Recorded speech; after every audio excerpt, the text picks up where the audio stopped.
Melawan hukum merupakan unsur objektif dari tindak pidana karena merupakan penilaian terhadap perbuatan dan bukan pada pelaku. Suatu perbuatan dikatakan melawan hukum apabila perbuatan tersebut masuk dalam rumusan delik sebagaimana dirumuskan dalam undang-undang.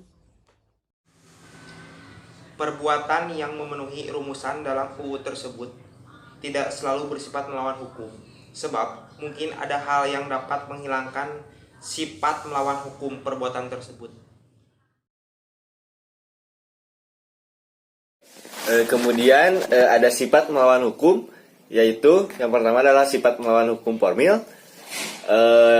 Salah satunya yaitu yang pertama adalah perbuatan itu bersifat melawan hukum apabila dirumuskan sebagai tindak pidana dalam undang-undang dan diberikan sanksi. Kemudian yang kedua yaitu sifat melawan hukum dapat dihapus apabila diatur berdasarkan undang-undang. Kemudian yang ketiga yaitu jadi melawan hukum sama dengan undang-undang tertulis. Melawan hukum itu ada dua. Yang pertama ada formil, yang kedua ada material. Tadi formil sudah dijelaskan oleh saudara Kris, apa-apanya saja sudah dijelaskan. Di sini saya akan menjelaskan apa itu hukum material. Yang pertama, bukan hanya berdasarkan undang-undang tertulis saja, tetapi juga berdasarkan asas-asas hukum yang tidak tertulis atau living law. Yang kedua, sifat melawan hukum dapat menghapus berdasarkan undang-undang dan aturan atau hukum yang tidak tertulis. Yang ketiga, jadi melawan hukum sama dengan bertentangan dengan undang-undang atau hukum tertulis dan hukum tidak tertulis atau kebiasaan.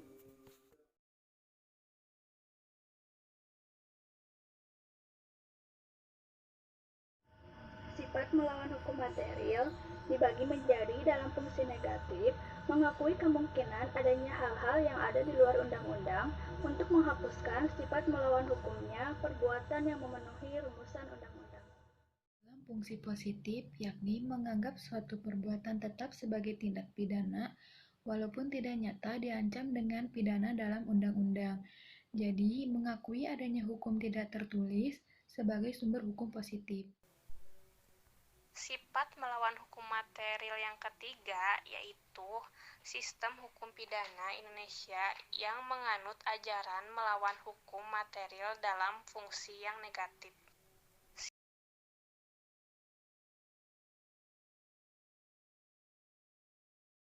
Assalamualaikum warahmatullahi wabarakatuh. Perkenalkan, nama saya Malaysia Fadila. Saya akan menjelaskan rumusan sifat melawan hukum dalam undang-undang. Undang-undang mengatur istilah melawan hukum, alasannya adalah untuk adanya kekhawatiran apabila tidak diatur secara tegas. Orang yang berhak atau berwenang untuk melawan suatu perbuatan sebagaimana dirumuskan dalam undang-undang akan dapat dipidana. Terima kasih.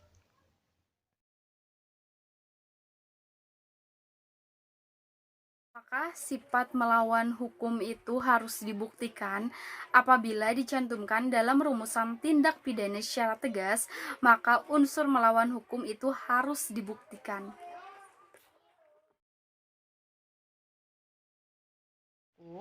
Pasal 167, 168, dan 335.